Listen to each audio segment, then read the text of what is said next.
Pada masa kolonial Belanda, mobil mulai diperkenalkan sebagai alat transportasi modern yang digunakan secara terbatas di wilayah-wilayah penting, termasuk Palembang. Kehadiran mobil di Palembang tidak lepas dari peran kota ini sebagai pusat perdagangan dan administrasi kolonial di Sumatera Selatan.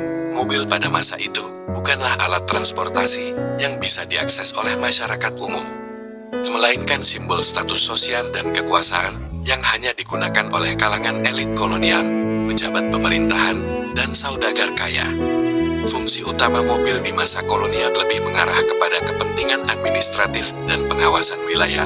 Para pejabat Belanda menggunakan mobil untuk mengontrol area perkebunan, tambang, serta infrastruktur yang sedang dibangun atau dikelola.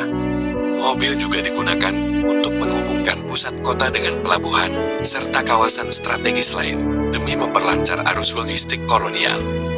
Penggunaan mobil memungkinkan pengawasan yang lebih cepat dan efisien terhadap kegiatan ekonomi yang menjadi sumber utama kekayaan kolonial, seperti produksi karet, kopi, dan minyak. Di sisi lain, mobil juga berfungsi sebagai penanda modernitas. Pemerintah kolonial berupaya menunjukkan superioritas teknologi Eropa kepada pribumi, salah satunya melalui mobil. Jalan-jalan utama di Palembang pun mulai ditata agar bisa dilalui kendaraan bermotor. Meskipun aksesnya sangat terbatas dan sebagian besar wilayah masih menggunakan moda transportasi tradisional seperti kereta kuda, becak, atau perahu. Mobil juga menjadi bagian dari gaya hidup elit kolonial. Bagi orang Belanda dan kalangan priai lokal yang dekat dengan kekuasaan, mobil menjadi simbol kemajuan, kenyamanan, dan kekuasaan.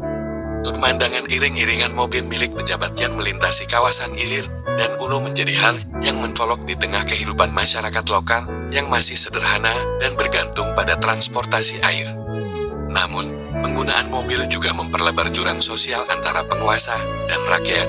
Masyarakat pribumi umumnya tidak memiliki akses terhadap kendaraan ini, baik secara ekonomi maupun infrastruktur. Jalan yang dibangun pun lebih mengutamakan kepentingan kolonial, bukan kebutuhan rakyat setempat.